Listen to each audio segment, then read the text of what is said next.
Hello, Grace UMC family. Can I just encourage you to pray with me in this moment before we start the service? Let us pray. Dear Heavenly Father God, Lord Jesus, Holy Spirit, your name is above all every name. You are the King of Kings and the Lord of Lords. Lord, your name is so wonderful, so powerful, so mighty. Your name is also kind, gentle, just, and gives us peace. Lord, your name is everything for us, Panginoon. Thank you. And right now, God, we pray for the Grace UMC Finance Committee. Lord, whatever their plans is, oh God, ang iyong plano lang po ang siyang mangyari. Give them wisdom, give them knowledge, oh God. Help them, guide them, and protect them, oh God, on their plans.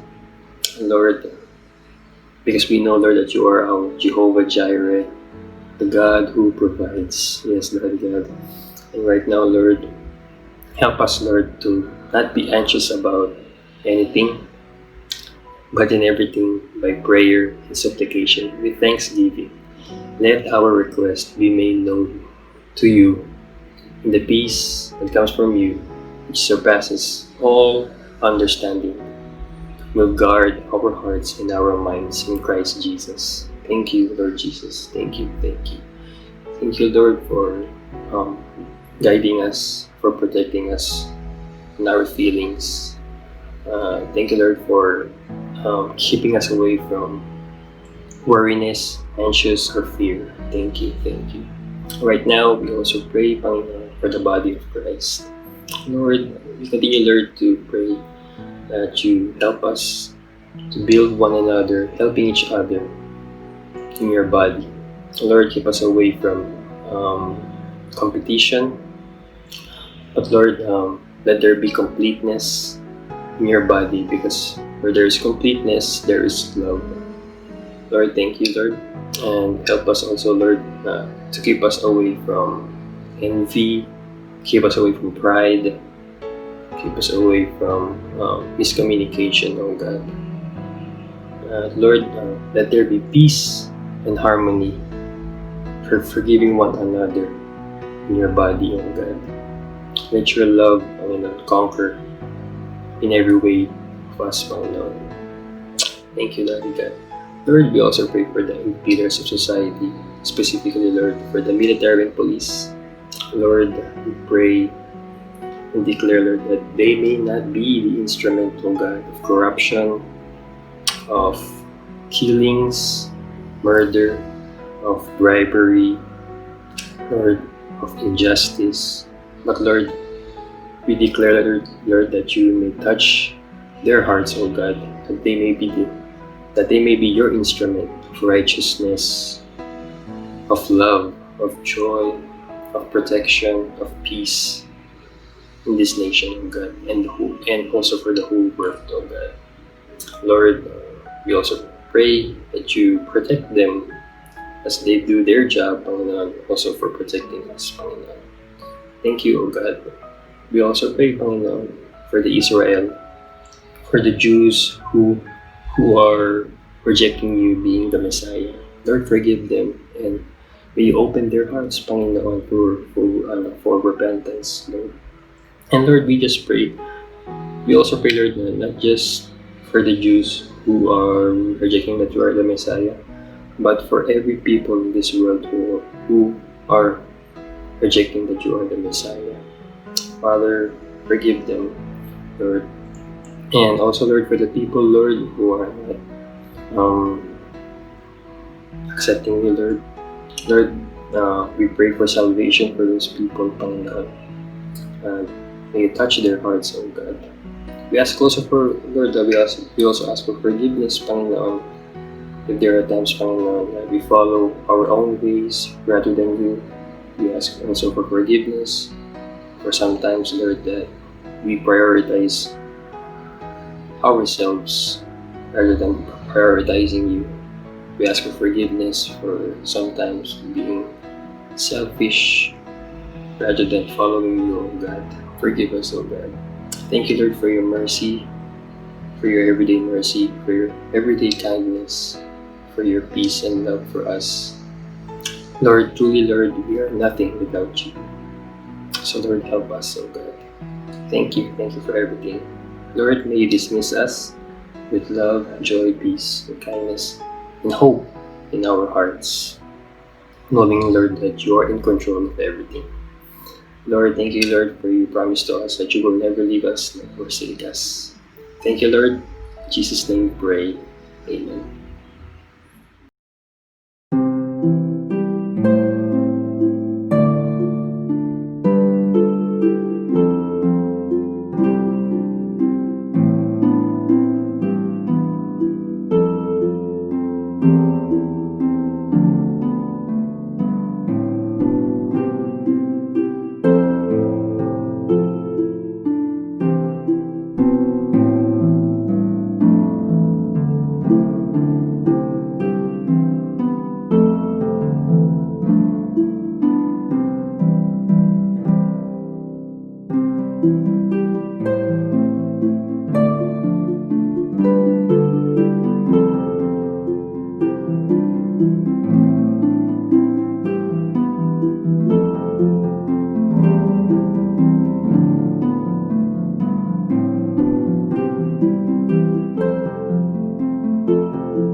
Majesty, worship His majesty.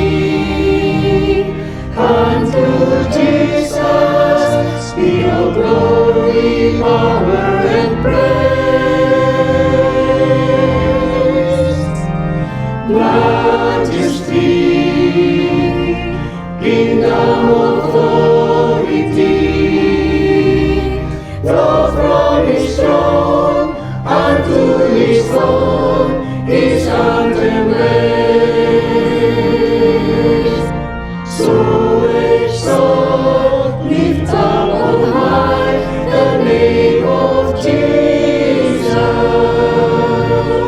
Magnify, come glorify, Christ Jesus the King. Majesty, worship His majesty. Jesus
Tayo po'y manalangin.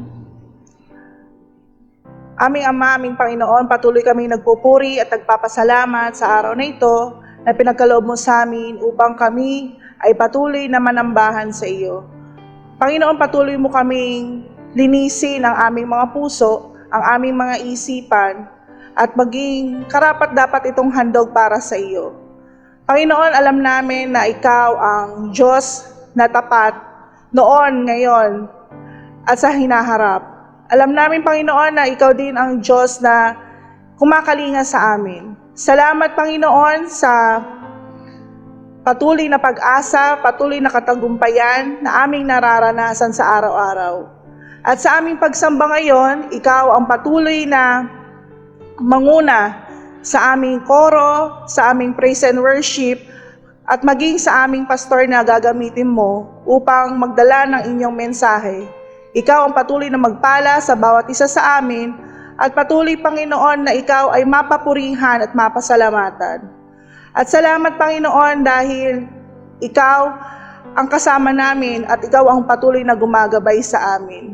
Pagpalain mo po ang bawat isa sa amin sa pakikinig din ng inyong mensahe upang anuman ang aming marinig, Panginoon, ay maisapamuhay namin ito at gamitin niyo kami maging kasangkapan upang magdala ng iyong mabuting balita. At sa aming pagpapatuloy, ikaw ang patuloy na manguna at patuloy na magbigay sa amin ng inspirasyon. Ito po ang aming panalangin sa pangalan ni Jesus. Amen.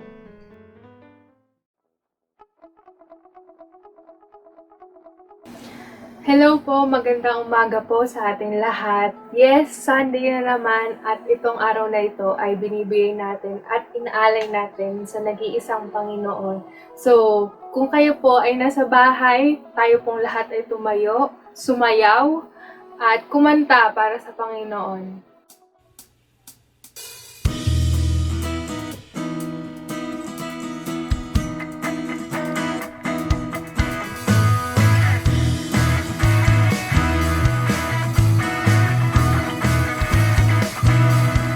Every day with you, Lord, sweeter than a day before.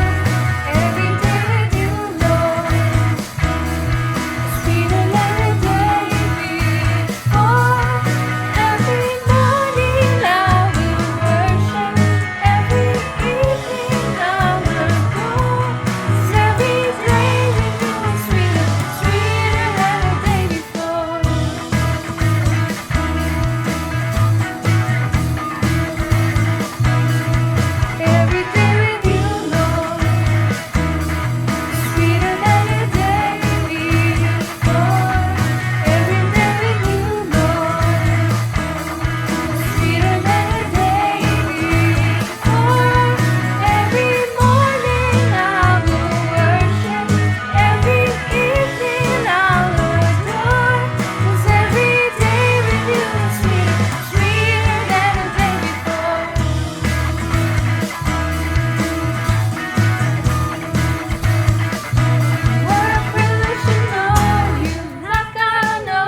Pagbasa mula sa Lumang Tipan ay matatagpuan sa Malakyas, Kabanata 3, talata 13 hanggang Kabanata 4, mula 1 hanggang 6.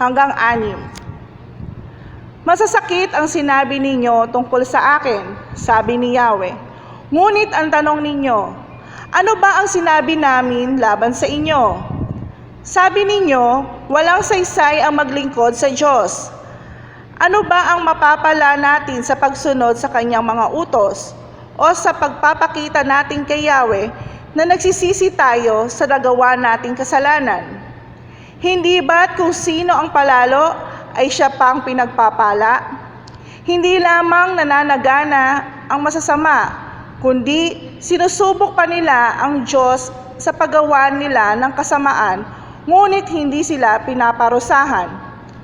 Pagkatapos, nag-usap-usap ang mga taong may paggalang kay Yahweh. Pinakinggan niyang mabuti ang kanilang usapan.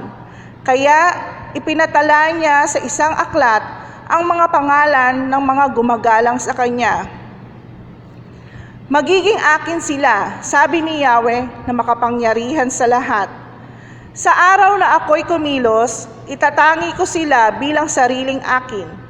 Ililigtas ko sila tulad ng pagliligtas ng isang ama sa anak na naglilingkod sa kanya.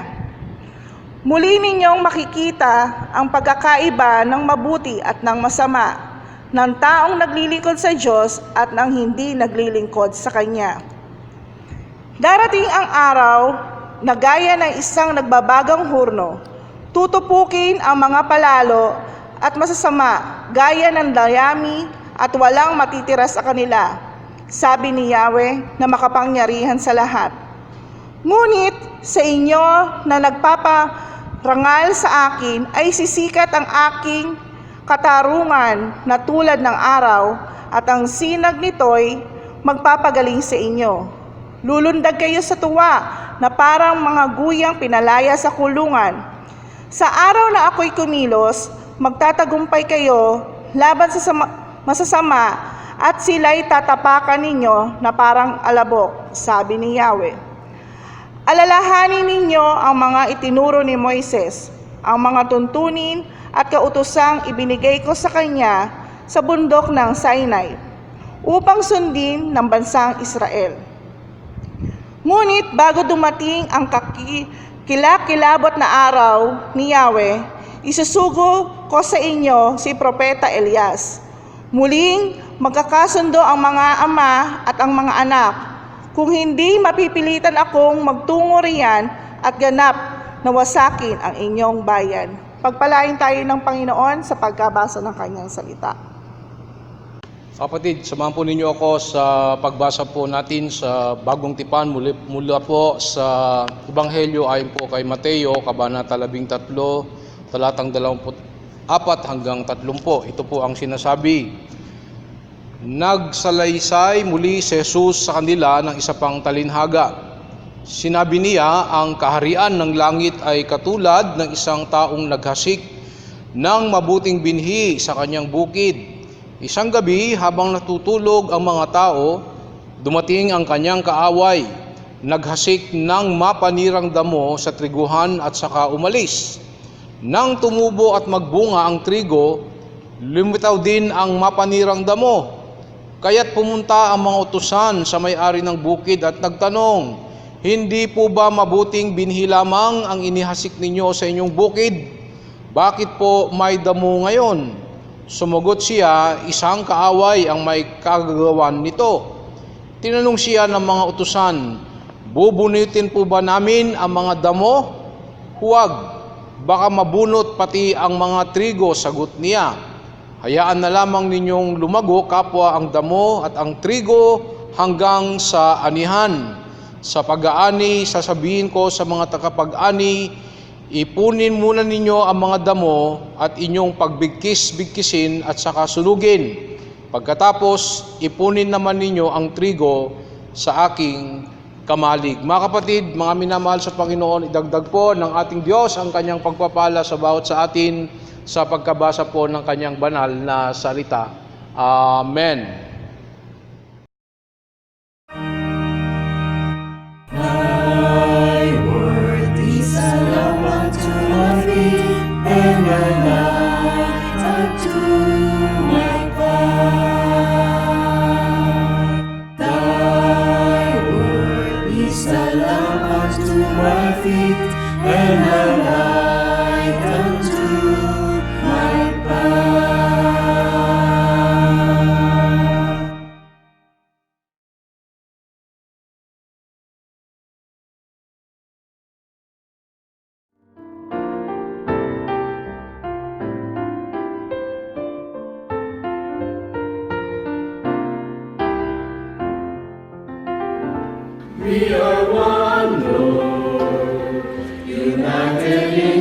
Spirit, we are one, Lord.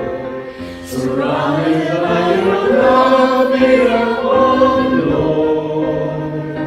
One of heart and soul, gathered as your children, we are one. We are free, Lord. Free to serve each other, we are free, Lord. Our grateful voice we raise to your name, Lord. As you sustain us now, gathered as your children, we are one. We come from many places, we share amazing grace. Though we be of different ages, we share one voice of praise. Though our talents or may vary, it's the message that we carry that binds us all together in this place. We are one. We are one, united in your spirit. We are one. We are one, surrounded by your love. We are one. We are one, one of heart and soul. Gathered as your children, we are one.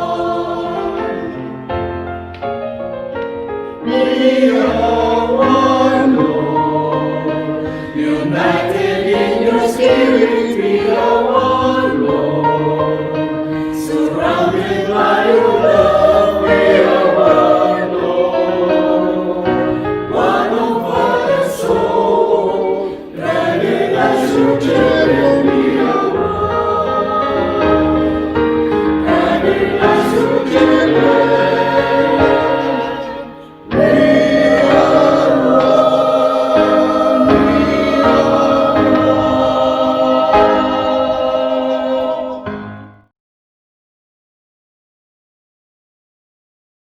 Yeah, magandang umaga po sa ating pong lahat. A blessed Sunday morning sa bawat sa po sa atin. At purihin po ang Panginoon sapagkat ngayong araw po na ito ay nasa ikahuling serye na po tayo ng ating pinag-uusapan tungkol po sa mensahe ng Diyos sa aklat po ng Malakias. Katulad po ng binasa po sa atin po kanina, ang ating pag-uusapan ay doon po sa Malachi chapter 3 verses 13 up to chapter 4 hanggang 6. So yun po yung dulo po ng Malachi. Yun po. So ang ating pong mensahe po ngayong umaga po ay meron pong pinangbatang merong malaking pagkakaiba. O merong malaking pagkakaiba. Sige po, tayo po ay tuloy po na manalangin. Dakilang Diyos, kami po ay inyo pong patuloy po na pagkalooban ng karunungan, kaalaman, ng kasabikan ng iyong salita o Diyos ay mahayag sa aming kalagitnaan at bigyan mo po kami ng tunay po na ang aming puso ay patuloy po na maging bukas sa katotohanan ng inyong mga salita at hayaan po ninyo o Diyos na ang mga salita mong ito ang patuloy po na magbigay ng sigla, lakas, pag-asa at kalakasan sa aming mga pananampalataya sa araw-araw ng aming buhay. Ito po ang aming dalangin, hiling sa makapangyarihang pangalan po ni Jesus na aming Panginoon, aming tagapagligtas. Amen. Amen. Amen. Merong malaking pagkakaiba. Yan po yung ating pong mensahe po. Ng dulo po ito ng mensahe po ni Propeta Malakias sa bayan ng Hudyo. So ito rin po ang sinasabi po ng ang huling burden ng mensahe po ni Propeta Malakias sa bayan po ng Israel. Batay po dito po sa Malachi chapter 3 verses 13 up to chapter 4 hanggang sa dulo po. So itong Malachi po, alam po natin dulo po ito ng aklat ng Old Testament po. Dulo rin po ito ng series po natin. At akala po natin nalulugod ng Diyos sa ginagawa po ng bayan ng Hudyo ng panahon ng ating Panginoon sa propeta Malachi. Okay? Akala po nila katanggap-tanggap ang mga handog nila, pero hindi. Yun po ay ayon po sa chapter 1 verse 7 ng Malachi. At akala rin po nila pinakikinggan po ng Diyos ang mga daing nila pati ang pag-iyak sa panalangin. Pero hindi po, yan po ay ayon po sa chapter 2 verses 13 to 14. At akala po nila pwede na sa Diyos ang mga ibinibigay nilang handog. Pero hindi, sangayon po sa chapter 3 verses 8 to 9. Now, sa klase po ng pananampalataya na meron po sila, ito pong bayan po ng Israel, ang mga Hudyo, nakararating po sa Diyos ang mensaheng hindi siya ganoon kaimportante. Kaya sabi po ng Diyos, sa verse 13 ng Malakay chapter 3, sabi doon, masasakit ang inyong sinabi tungkol sa akin. No? May damdamin, kapatid, o emosyon po ang Diyos. Naapektuhan po siya sa ginagawa natin. Kung hindi po natin napaparangalan ang Diyos, mga kapatid, nilalapastangan o inuunsulto po natin siya. Pero siyempre, mga kapatid, because we call it religious people, di po ba? Sasabihin natin, teka, hindi ko naman sinasabing hindi mahalaga ang Diyos. Oo nga, mga kapatid, hindi direkta. Pero po, ang klase po ng pananampalataya natin ay nagpapakitang ganoon nga, mga kapatid. Tulad po ng mga Hudyo sa panahon po ni Propeta Malakay, di makapaniwalang that's the case. Akala nila, mga kapatid, okay po ang kanilang pananampalataya nila. Now, karugtong po sa verse 13, sabi po doon, pero nagtatanong pa kayo, bakit ano ang sinabi naming masakit tungkol sa inyo? Mga kapatid, mga minamahal sa Panginoon, we are so blind to the reality of our spiritual condition. Sana po itong mga susunod na sasabihin po ng Diyos sa bawat sa atin sa mamagitan po ng inyong lingkod ay magsilbing salamin, pagpapakita ng realidad sa kondisyon, mga kapatid, ng ating pong pananampalataya natin po ngayon sa Diyos. Sa verse 14 ng Malakay chapter 3, sagot po ng Diyos, ano po sabi po ng Diyos? Hindi ba't sinabi ninyo, walang kabuluhan ang maglingkod sa Diyos? Mga kapatid, may mga tao po na sa simula pa ay ganito na po ang kondisyon. Hindi po naglilingkod sa Diyos. Walang pakialam sa mga espiritual, mga kapatid, o pananampalataya na bagay. Kung magsimba, mga kapatid, hindi man ay occasional lang. Ano po ba yun? Ibig sabihin ay traditional. Ang Holy Week siguro, o kapag birthday po nila, o kapag may anibersaryo, okay, o may hinihiling sa Panginoon, ay pupunta sa simbahan. Ano po? O kaya ay yung mga tinatawag po na KBL, na pagpunta sa simbahan, alam niyo po ba na may mga tao po na tinatawag na KBL? Ito po yung mga taong pumupunta lang sa church o upang sumimba. Ano po, sino po ito? Ang KBL po ay ito po yung mga taong pupunta lang sa church.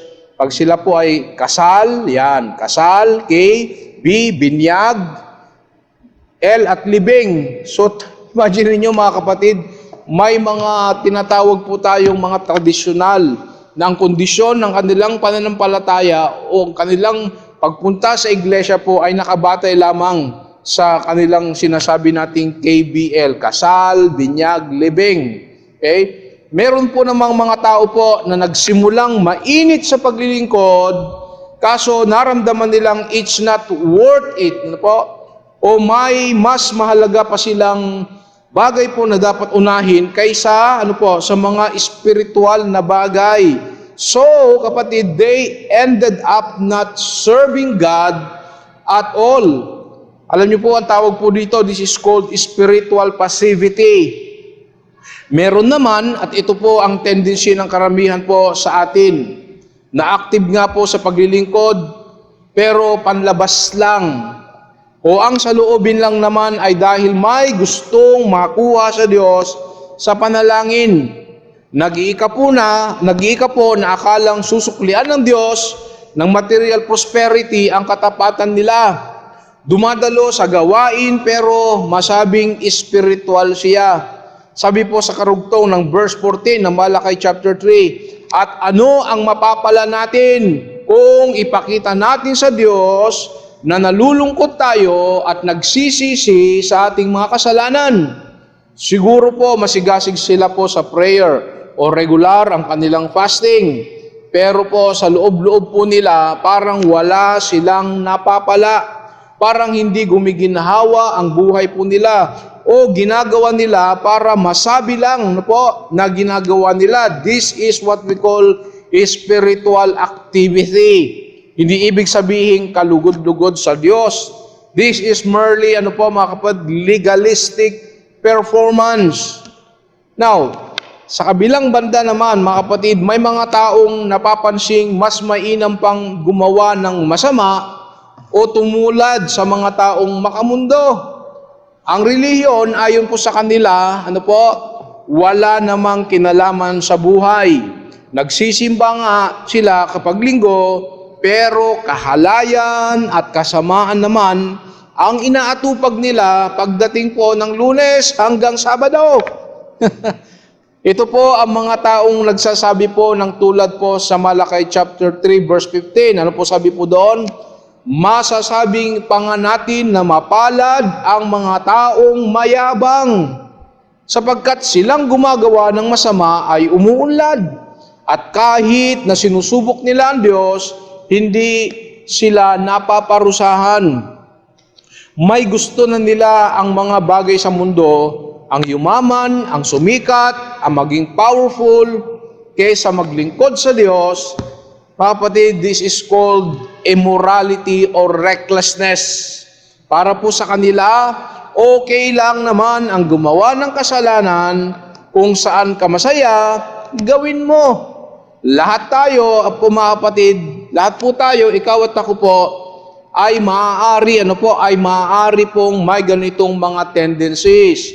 Spiritual passivity man o spiritual activity o immorality, mga kapatid, walang katanggap-tanggap sa Diyos. God, kapatid, is concerned that we have true biblical and God-honoring spirituality. Ulitin ko po yan. God, kapatid, is concerned that we have true, biblical, and God-honoring spirituality. Kapatid, mga minamahal, it makes a lot of difference. Huwag nating sasabihin ang tulad sa kalsaloobin po ng maraming mga Hudyo noon na wala namang diferensya o mas mainam pang wag na lang maglingkod sa Panginoon. Now, simula po sa verse 16 hanggang chapter 4, verse 3. Sasabihin ng Diyos ang malaking pagkakaiba po ng mga taong may totoong pananampalataya o relasyon sa Kanya at mga taong peke po ang pananampalataya o spirituality. Mga immoral at malayo po sa Diyos. Mga kapatid, mga minamahal, darating po ang Judgment Day. Amen? Yes, you heard me right. Darating po ang Judgment Day. At sa araw po na iyon, sa pagbabalik ng ating Panginoong Hesus, ganito po ang mangyayari. Sa verse 18 ng Malakay chapter 3. At muling makikita ng mga tao ang pagkakaiba ng mabuti at masama. At ang pagkakaiba ng naglilingkod sa Diyos at hindi naglilingkod sa Diyos. Kapatid, merong malaking pagkakaiba. Amen?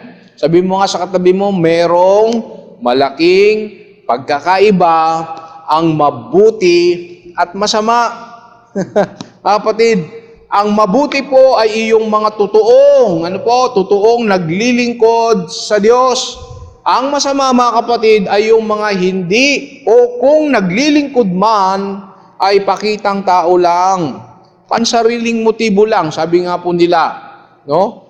Now, kung sa gayon, ang nakikita lang natin, mga kapatid, obvious po ang pagkakaiba ay yung mga taong garapal na masama at mga taong nasa simbahan. Sa panlabas, mga kapatid, sa panlabas, kitang-kita. Pero maging mga tao sa loob ng simbahan, hello mga kapatid, may pagkakaiba. Okay? Ulitin ko po yan. Maging mga tao po sa loob ng simbahan po, may pagkakaiba. Hindi lang po halata. Bakit po? Kasi nga mukhang spiritual naman. Pero po sa araw na iyon, mga kapatid, makikita po ng lahat, public judgment iyon. Ano po mga kapatid? Magkakaroon po ng paghihiwalay o pagbubukod-bukod. Ano po? Tulad po ng sinabi po ni Jesus sa kanyang parable of the weeds, di po ba? Na binasa po kanina. Ang mga mabubuting binhi, ano po, ay nahaluan ng mga damong ligaw. Kaso, hindi pa ngayon ang paghihiwalay. Okay? Kaso, hindi pa ngayon ang paghihiwalay. Hinayaan po ng Diyos na mangyari po iyon. Pero mga kapatid, sa pagdating ni Hesukristo, magkakaroon na ng paghihiwalay ang masama at ang mabuti, ang mga hindi nananampalataya sa Diyos at ang mga nananampalataya po sa Diyos. Sabi po ng Panginoon sa tauhan niya, ano po? Sabi po sa Matthew chapter 13 verse 30, English Standard Version, let both grow together until the harvest. Okay? Yun po sabi po ng Panginoon, let both grow together until the harvest. And at the harvest time, ang sabi po ng Panginoon, I will tell the reapers, gather the weeds first and bind them in bundles to be burned, but gather the wheat into my barn. No? Sa Matthew 13 verse 30, malaki po ang pagkakaiba, mga kapatid. Malaki ang pagkakaiba po ng kahahantungan ng mabuti po at ng masama. Kapatid, minamahal, kung gayon, kung sino po ang mga kurakot, sila ang yumayaman. Kung sino ang mga mandaraya, sila ang umaasenso.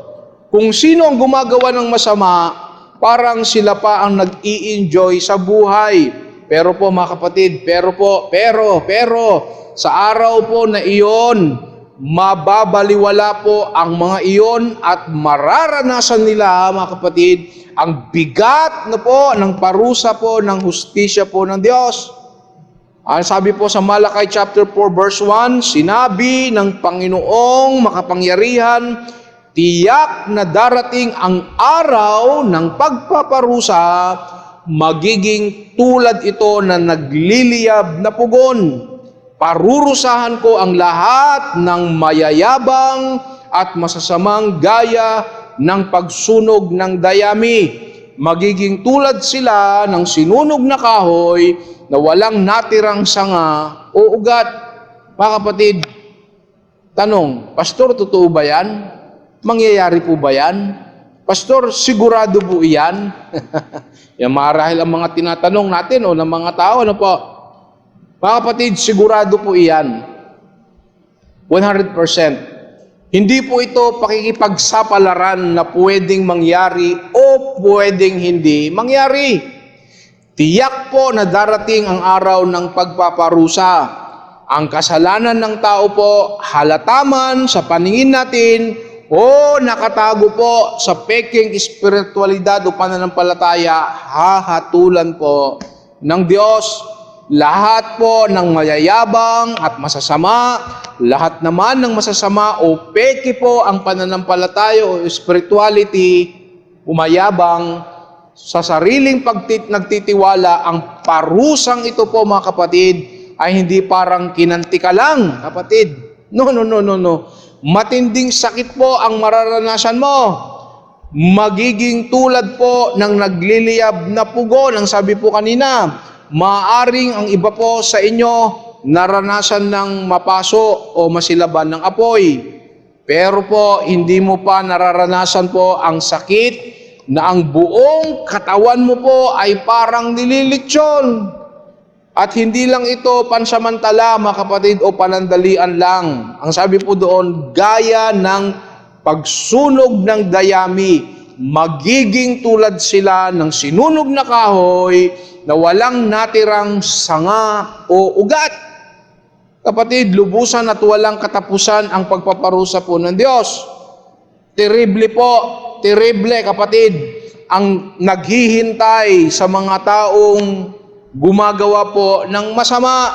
Walang takot sa Diyos, may paglapastangan sa Diyos, at mga relihiyosong pakitang tao o peke ang pananampalataya o panlabas ang pananampalataya. Pero po mga kapatid, sa mga taong may totoong takot sa Diyos, mula sa puso ang pagsamba sa Diyos, ang tiwala at hindi po sa sarili, may pangako po ang Diyos. Amen? O hallelujah. May pangako po ang Diyos. Kaya kapatid, mga minamahal, huwag kang hihinto sa paglilingkod sa Diyos. Amen? O yan, sabihin mo nga sa katabi mo o sa sarili mo, huwag kang hihinto sa paglilingkod at pananampalataya sa Diyos. Dahil kapatid, hindi iyan mawawalan ng kabuluhan. Okay? Hindi po iyan mawawalan ng kabuluhan. Oo, mga kapatid, marami ka pa ring problema. May umaaway sa iyo. Mayroong hindi magandang pagtrato sa iyo. Hindi mo naranasan ang hustisya. Kapatid, di ka pa rin umaasenso financially. Pero lahat ng iyon, kapatid, ay matatabunan, kapatid, ng limpak, nalin pastor, na biyaya't pagpapalang naghihintay sa iyo at para sa ating lahat. Kapatid, partially sa buhay ngayon, fully at lubos-lubos sa pagdating ng Panginoong Hesus.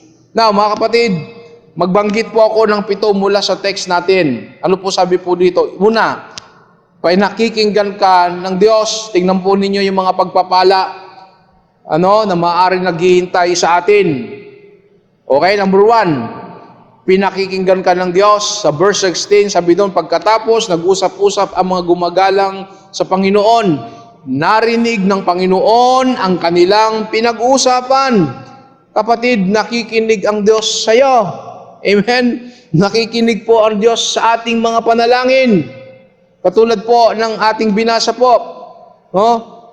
You have His full attention. God has His full attention to you. Kapatid, hindi tulad po ng asawa mong kinukwentuhan mo o mga kaibigan mong kasama sa kainan na nakatutok sa Facebook habang may sinasabi ka. You have, kapatid, again, you have His full attention. Na para bang ikaw lang ang taong kumakausap po sa Kanya. Bawat panalangin, kapatid, bawat patak ng iyong luha, bawat iyong mga hinihiling sa Diyos, bawat paglilingkod, bawat daing, kapatid, at hiling sa ating Diyos, hindi po mawawalan ng kabuluhan sapagkat nakikinig po ang Diyos sa atin. Pangalawa, hindi lang po tayo pinakikinggan ng Diyos, kundi inaalaala ka ng Diyos, kapatid. Inaalaala ka ng Diyos, yes. Hindi niya po kalilimutan anumang pagpapagal na ginawa mo sa iyong pananampalataya at maging sa iyong paglilingkod sa Diyos at sa iyong kapwa. Sa verse 16 ng Malakay chapter 3, ano po ang sinabi po doon? Isinulat ang kanilang mga pangalan sa aklat ng pag-alaala na nasa harapan ng Panginoon na talaan ng mga taong may takot at kumikilala po sa Kanya. Kung ikaw na kay Jesus, kapatid, kung ikaw na kay Jesus, ang pangalan mo, kapatid, na nakasulat sa Kanyang record book, pati ang lahat ng mabubuti mong gawa, gaano man ka imperfect po iyon, kapatid, God, kapatid, will remember you. Amen? God will remember you. Nakalimutan marahil ng boss mo ang ganda ng performance mo sa trabaho o hindi na-affirm ng asawa mo ang sipag mo, ang sarap ng pagluto mo, kapatid. But God will not forget you. Amen? God will not forget you. Number 3, ituturing kang tanging kayamanang pag-aari po ng Diyos. sa verse 17 ng Malakay chapter 3, sinabi po ng Panginoong makapangyarihan sa mga taong may takot sa Kanya, magiging akin sila sa araw ng paghahatol ko. Ituturing ko silang isang tanging kayamanan. Mga kapatid, masakit po ang feeling na rejected ka. Amen? Naranasan mo po bang ma-reject?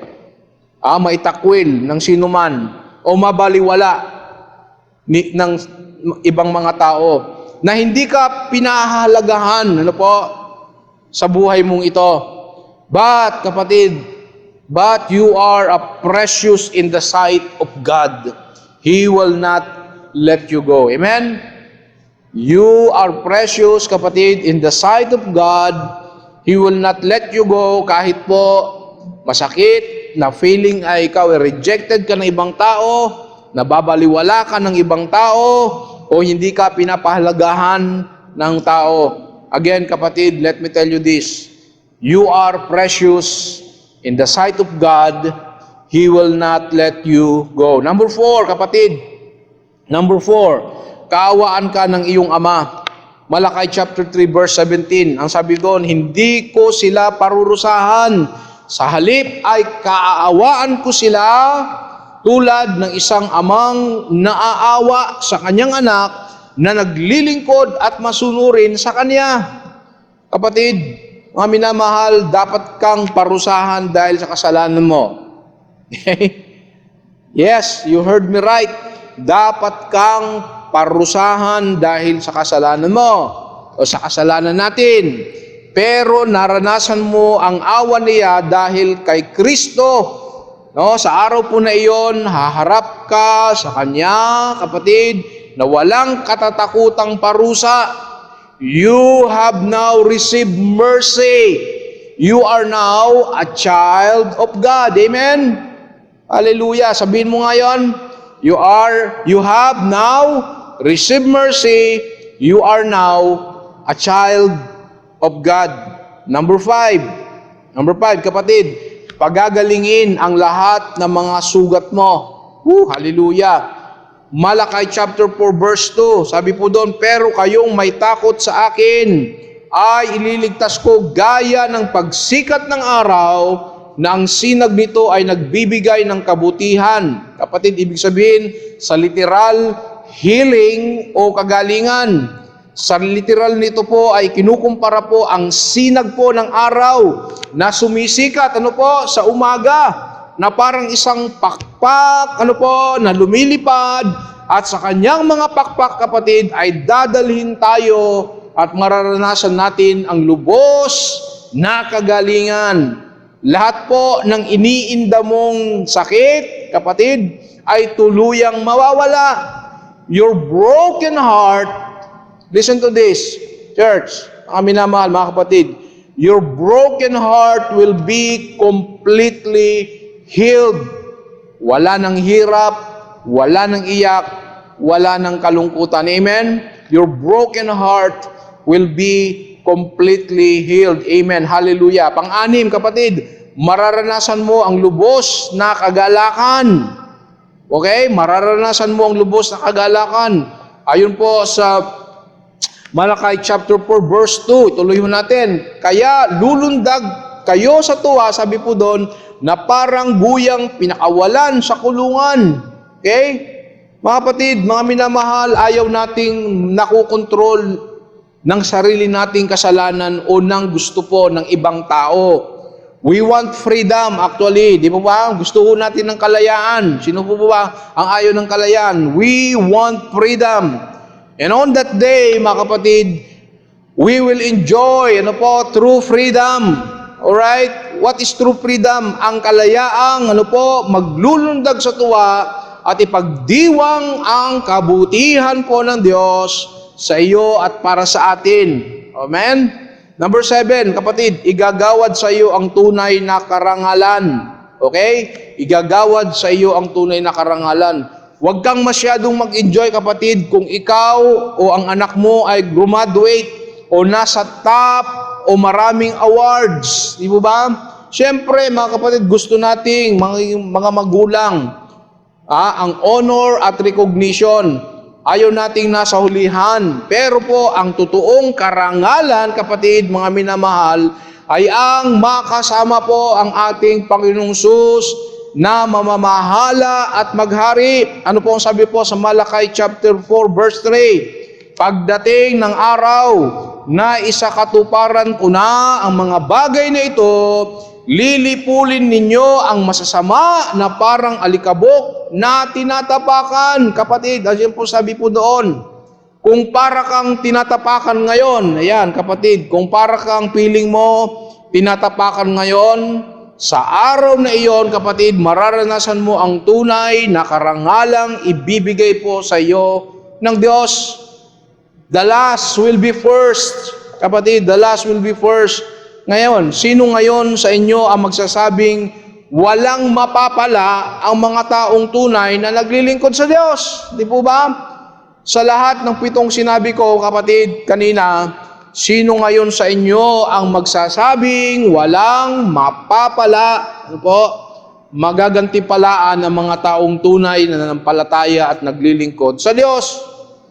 Paano nangyaring ganito kalaki, kapatid, ano po, ang mga pagpapalang naghihintay sa atin, yung 7 po kanina.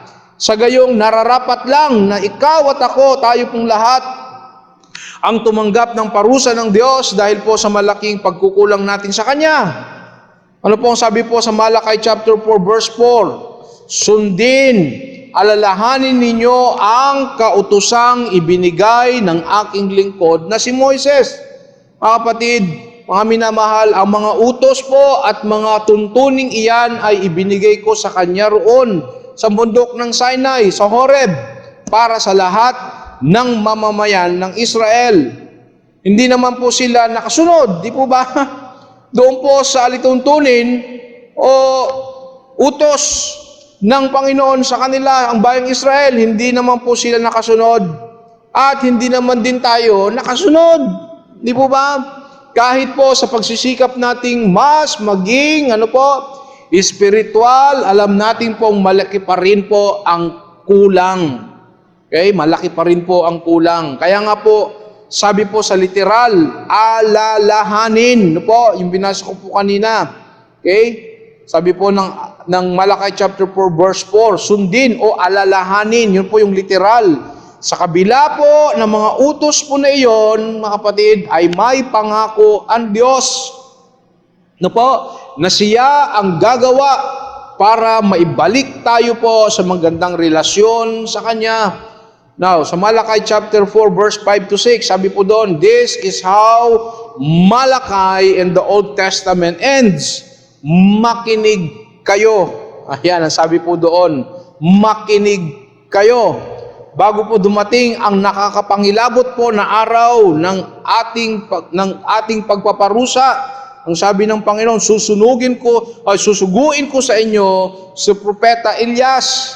Ibabalik niya ang magandang relasyon ng mga magulang at mga anak upang pagdating ko ay hindi ko susumpain ang inyong bayan. Mawawala po ang sumpa o parusa ng Diyos, hindi dahil po sa gagawin po natin, kundi dahil po saan? Sa gagawin po ng Diyos. Sabi niya, susuguin ko sa inyo. Sino po? Si Propeta Elias. Bagamat hindi namatay po si Elias, ilang daang taon na ang nakakaraan, hindi ibig sabihin siya po ang babalik.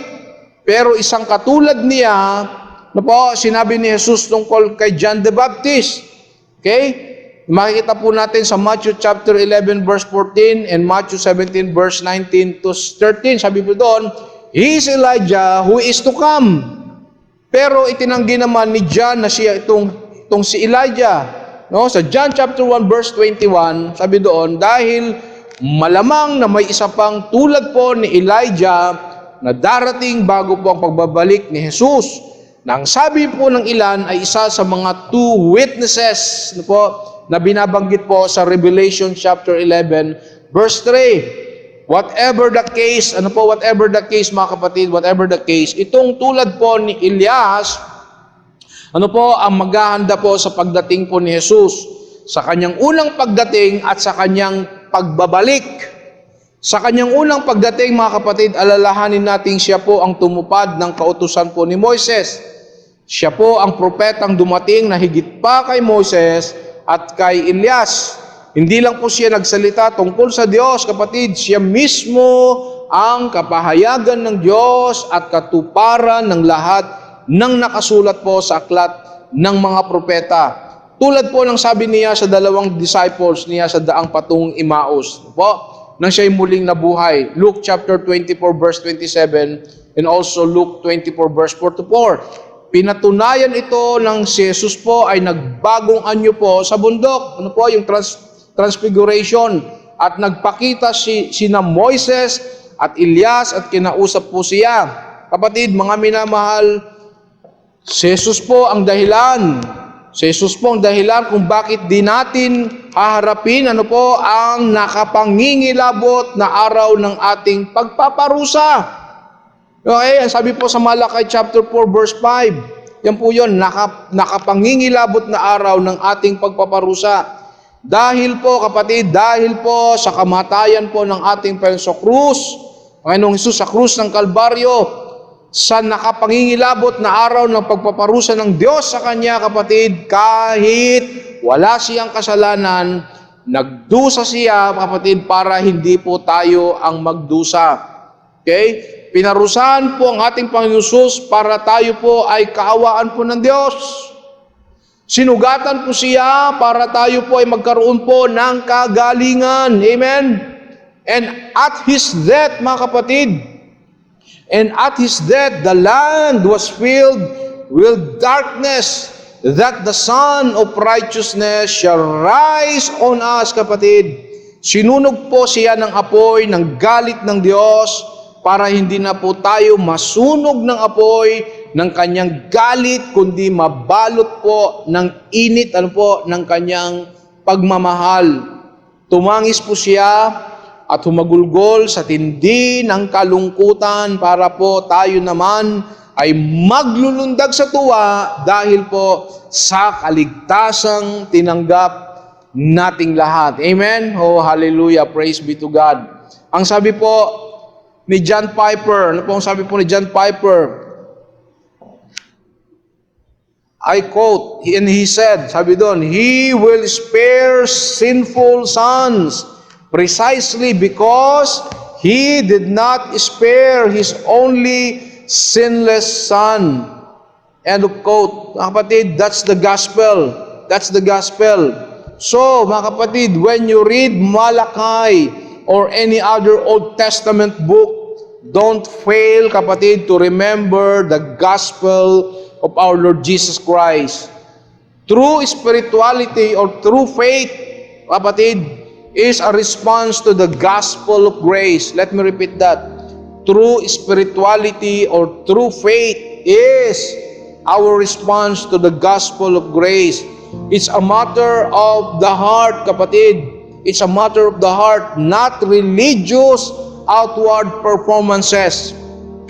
Kung ganito po kalaki ang biyaya ng Diyos po sa bawat sa atin, mga kapatid, kung ganito po kalaki ang biyaya ng Diyos sa iyo para sa atin, kung sa Kanya lang natin mararanasan, kapatid, ang unfailing love and unchanging love mula po sa ating Diyos na hinahanap natin, na wala na alam natin na merong malaking pagkakaiba, mga kapatid, ang mabuti sa masama pagdating ng Panginoong Hesus. How do we then respond? Yan ang tanong, ano po? Kung, kapatid, merong malaking pagkakaiba ang mabuti sa masama sa pagdating ng Panginoong Hesus, kapatid, the question is, how do we then respond? Paano po tayo tutugon? Ano ang gagawin natin, kapatid, sa buhay natin po ngayon? Kung ang pagdating muli ng Panginoon ay mayroong pong tunay na paghihiwalay, ano po, ang mabuti at ang masama. How do we then respond? Number one, kapatid, take this into your heart. Take this into your heart, kapatid. Number one, matakot ka sa Diyos.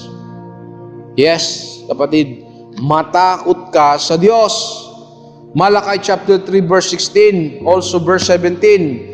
Ang sabi po doon, ang inaalaala ng Diyos ay ang mga gumagalang sa Panginoon, mga taong may takot at kumikilala sa Kanya. Kapatid, hindi ito ang takot na tulad po ng isang asong tumatahol sa iyo at kahagatin ka. Kapatid, ito po ang takot na nagtutulak po sa atin na hindi lumayo sa Diyos, kundi lumapit po sa Kanya. Sabi po ni John Piper, ano po sabi mo John Piper? I quote, and he said, "To fear the Lord is to tremble at the thought of offending Him by unbelief and disobedience." Okay? Para tayo pong mga batang lalapit po sa Diyos at yayakapin po siya dahil kinikilala po natin, mga kapatid, ang Kanyang authority po sa ating pong buhay. Number 2, kapatid, hindi lang po matakot sa Diyos, kundi parangalan mo ang pangalan po ng Diyos ng higit sa lahat. Alright? Parangalan mo ang pangalan po ng Diyos ng higit sa lahat. Ang kumikilala po sa Kanya, ang sabi po sa verse, Malakay chapter 3 verse 16, ay literal na nagbibigay karangalan sa Kanyang pangalan. Okay? Pinahalagahan po ang Kanyang pangalan ng higit sa lahat. Higit pa po sa sarili nating reputasyon. Ibinubuhos natin po ang lakas natin po sa paglilingkod para po sa Kanyang reputasyon, kundi sa kung ano ang sasabihin po sa atin po ng mga tao. Pangatlo, kapatid, paglingkuran mo po ang Diyos habang ikaw ay mayroon pong lakas, sigla at buhay. Okay? Paglingkuran mo siya, kapatid, ang Diyos, tulad po ng isang anak sa kanyang ama. Ang awa po ng Diyos ay tulad po ng isang amang naaawa po sa kanyang anak na naglilingkod at masunurin po sa kanya. Ano po? Yun po sabi po sa Malakay chapter 3 verse 17. Ang paglilingkod po natin ay di tulad po ng isang alipin, mga kapatid, na naglilingkod lang dahil sa sense of obligation or duty. Kasi kailangan o dapat, hindi rin po ito tulad po ng isang empleyado po na naglilingkod kasi may sweldo. Kung hindi po, patatalsikin po sa trabaho. Kundi tulad po ito ng isang anak, na masayang naglilingkod sa kanyang ama. Kapatid, enjoy serving Abba Father, our God. Amen? Enjoy serving God. It's not a burden. It's a joy to serve our God, kapatid. Enjoy serving God. It's not a burden. It's a joy, kapatid. Number 4, kapatid, masabik kang maghintay sa kanyang pagdating. Okay? Masabik kang maghintay sa kanyang pagdating. Kapatid, sa ating buhay po ngayon, napakahirap po ang maghintay. Lalo po sa panahon po natin ngayon, tinatanong natin, Pastor, kailan ba tayo ang hinihintay natin ang mawala na po ang coronavirus, ang pandemic po na ito? Kung tayo po ay nasasabik na naghihintay sa pagwawakas ng pandemic po na ito sa ating karanasan na nagdudulot ng sakit, ng hapdi, ng lungkot, ng kahirapan, no? Sa buhay po natin, kapatid, mga minamahal, lalong higit na masabik kang maghintay sa pagdating ng ating Panginoon. Amen? Praise be to God. Now, kapatid, nasasabik po tayo sa kanyang pagdating ng higit pa sa kasabikan ng pagkain kapag tayo po ay nagugutom. Amen? Alright? Nasasabik po tayo sa kanyang pagdating ng higit pa sa kasabikan sa pagkain kapag tayo po ay nagugutom.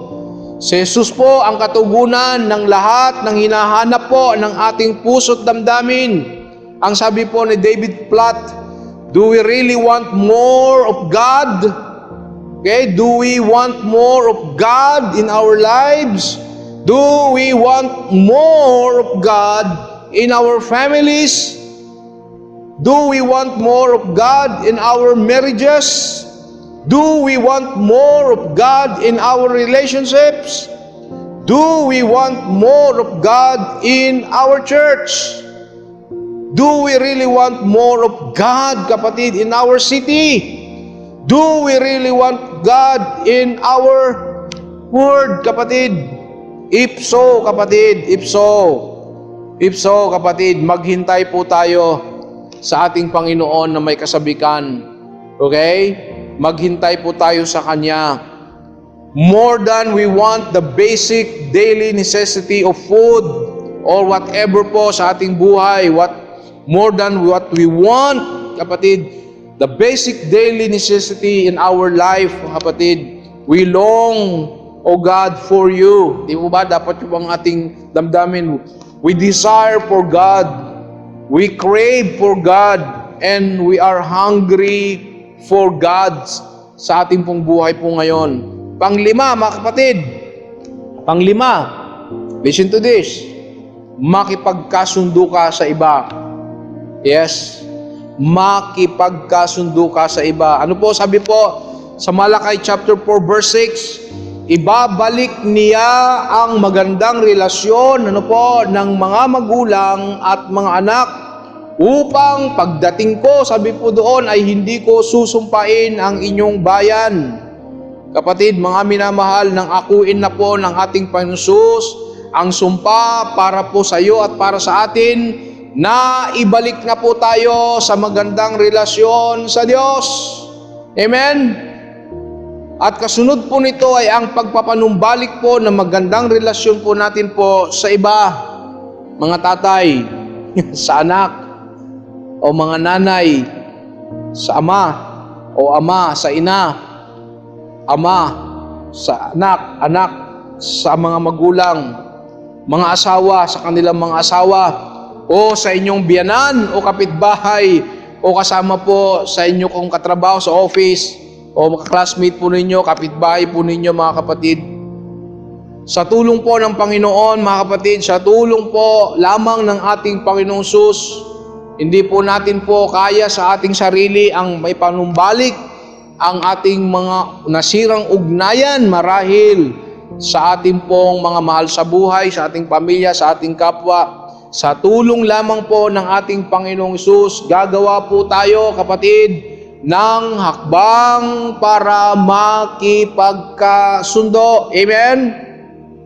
Ulitin ko po yan, kapatid. Sa tulong lamang po ng ating Panginoon at sa biyaya po ng ating Panginoon Hesus lamang, gagawa tayo, ikaw at ako, gagawa tayo po ng hakbang para makipagkasundo. Humingi po tayo ng tawad, magpatawad at magpakita po ng kabutihan at pagmamahal sa ating puso. Punuin po natin po, kapatid, ang puso po natin ng pag-ibig na nagmumula sa ating Panginoong Hesus. Huwag ho nating punuin ng galit, puot, hinanakit ang ating puso, bagkos ang mag-umapaw sa puso po natin, kapatid, ang pag-ibig na nagmumula at bumubuhos doon po sa sinasabi nating unfailing and unchanging love of God sa buhay po natin. Kapatid, dahil ang unfailing love o unchanging love po na hinahanap po natin, hindi natin nakuha po sa iba, kapatid. Hindi po natin nakuha sa iba, pero po naranasan na natin ngayon, kapatid, mula po sa Diyos, sa ating Ama. Kaya po, ikaw at ako, kapatid, malaya na tayo ngayon na ipakita po ang mabuti, ang pinakamaganda at pinakamahusay sa ating pong kapwa sa ganitong pagmamahal na nagmumula lamang po sa ating Panginoon Hesus. Kapatid, muli, meron pong malaking pagkakaiba ang mabuti at ang masama. Para sa iyo at para sa akin, ano ang pipiliin mo sa buhay na ito? Dahil darating at siguradong darating ang pagdating muli ng Panginoon at mayroon pong paghihiwalay doon sa mga mabuti at sa masama, at mayroon pong paghihiwalay sa mga hindi naglilingkod at hindi nanampalataya sa Diyos at nanampalataya at naglingkod sa Diyos. Ano ngayon, kapatid, ang iyong tugon sa mensahe na iyong narinig mula sa Diyos? Sa pangalan ng Ama at ng Anak at ng Banal na Espiritu. Amen. Amen.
po mga kapatid, tayo po ay nasa panahon ng ating pong pananalangin at maging ito yung oras po na tayo po ay lumapit sa Diyos upang patuloy po na magtalaga tayo ng ating buhay sa Panginoon. Tayo po ay sama-samang manalangin. Dakilang Diyos, patuloy po kaming lumalapit po sa inyo at patuloy po na nagpupuri at nagpapasalamat at kami po ay nakabahagi muli ng aming pong pagpupuri, pagsamba para sa inyo po, Diyos. At narito muli ang inyong mga anak ay lumalapit. Meron kaming mga dalangin, kahilingan sa inyo. At kayo lamang po, Diyos, ang nakababatid ng saloobin ng bawat isa ng inyong mga anak. At malaya po kami na lumapit, ipahayag, dalhin sa inyo, O Diyos, ang aming po mga panalangin ito. At umaasa po kami na sa iyong biyaya at sa iyong habag, O Diyos, ay aming pong maranasan at makamtan po ang mga panalangin ng inyong mga anak upang lalong higit na magbigay ng lakas, sigla, pag-asa po sa buhay namin sapagkat nararanasan namin ang iyong patuloy po na pagkilos at paggalaw sa aming mga buhay sa kabila po ng aming mga pagkukulang, pagkakamalit, mga kasalanan. Salamat po Diyos sa iyong walang hanggang pag-ibig sa bawat sa amin, na patuloy mo ito pong ipinapakita at pinapadama po sa bawat sa amin. Panginoon, salamat po Diyos, nawa ang mga salita mong ito na aming narinig, ang mga biyaya at hamon ng mga salita mo, O Diyos, ay tumimo po sa aming mga puso.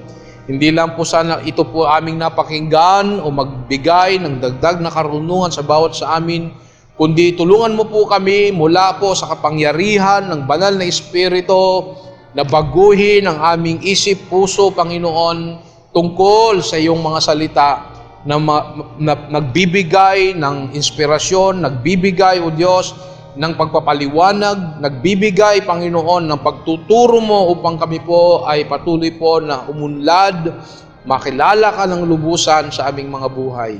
Maraming salamat po. Tulungan mo po kami na sa araw-araw ng aming buhay, ang mga salita mong ito at ang mga panalangin namin, O Diyos, ay patuloy po na pagharian mo sa aming mga buhay.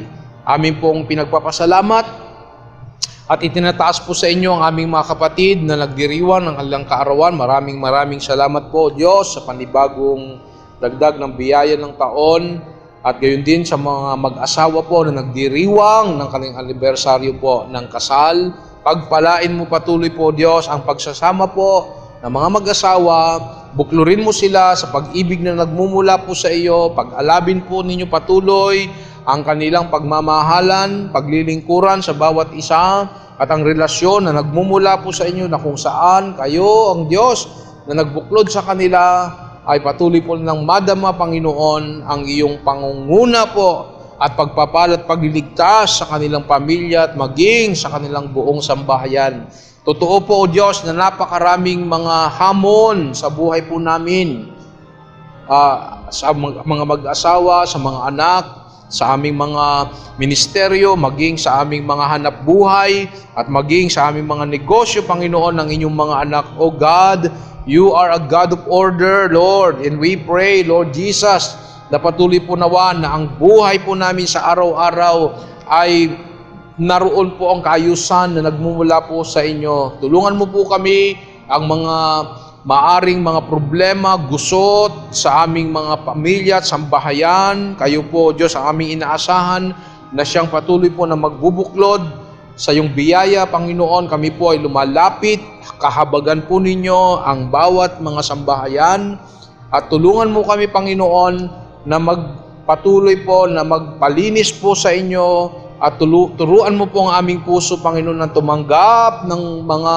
bagay po na itinuturo po sa inyo ang aming puso. Amin pong hinihiling, Ama, na iyong patuloy po na lukuban, na iyong banal na Espiritu po, ang buong sambayan po namin, at ang iyong bahal na dugo, O Diyos, ang patuloy po na magbigay ng proteksyon sa bawat sa amin, at maging sa mga kapatid po namin, O Diyos, na may mga karamdaman. At ngayon, O Diyos, ay lumalapit kami sa inyo at sa bawat area po ng aming buhay. We pray, O Lord, for healing, spiritual healing, financial healing, physical healing, emotional healing. O Lord, sa buhay po namin, we need your healing grace, Lord. Sa buhay po namin, Ama, at turuan mo kami, Panginoon, na magpasakop sa iyong mga salita at alam namin, Panginoon, healing and your grace, O God, ay sapat po sa buhay po ng bawat sa amin. Salamat po, Diyos, at patuloy po namin itinataas pa rin sa inyo ang aming pong buhay, ang aming mundo, sa panahon na kami po ay dumaraan dito po sa tinatawag namin pandemic. O God, be with us, journey with us, O Lord, at patuloy mo kaming samahan at gabayan, patnubayan, at umaasa po kami na sa iyong takdang panahon, ang lahat ng ito, Diyos, ay lilipas at aming ahakbangan ng ito sapagkat alam namin merong Diyos na nagsabi hindi kami iwanan at pababayaan man sa aming buhay. Salamat po, Ama. Salamat po, Diyos, sa iyong walang hanggang pag-ibig sa bawat sa amin. Tulungan mo po kami na maghintay po sa inyo at gawin po namin ang pinakamabuti at gawin po ninyo ng buhay po namin. Sa araw-araw ng buhay ay maging mabuti kami sa aming pong kapwa, sa aming pamilya, sa aming kapitbahay, at sa mong kami dalhin, Panginoon, maging mabuti kaming ehemplo, Diyos, ng isang Diyos na kumikilala at nananampalataya sa inyo. Panginoon, salamat po. Gawin po ninyo ang aming buhay sa araw-araw na kami ay maging asin at ilaw sa mundo na aming ginagalawan. Gawin mo po kami, O Diyos, na mga tao pong mayroong takot sa inyo, mayroong pananampalataya sa inyo, O Diyos, upang pagdating ng takdang panahon sa Judgment Day, O Diyos, ay meron kaming kasiguruhan na haharap po sa inyo na alam namin, O Diyos, ang aming buhay ay nasa inyong mga kamay. Salamat po, Ama, sa inyong pag-ibig sa bawat sa amin. Salamat po, Ama, sa iyong patuloy na biyaya na sumasagana sa buhay ng bawat isa na inyong mga anak. Ito pong aming dalangin, iniling sa makapangyarihang pangalan po ni Jesus na aming Panginoon at aming tagapagligtas. Amen. Amen.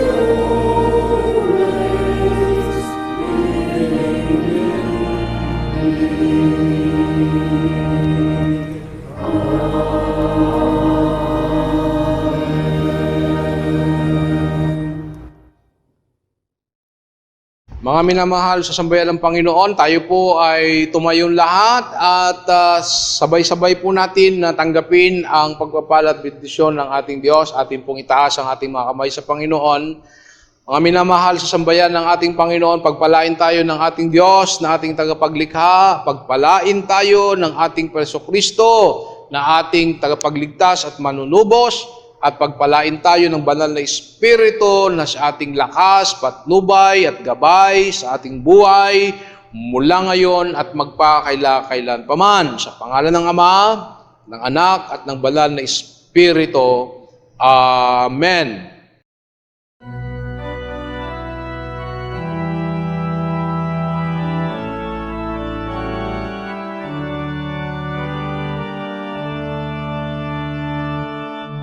Shalom to you, Lord. Shalom, my friends. May God's full mercies bless you, my friends.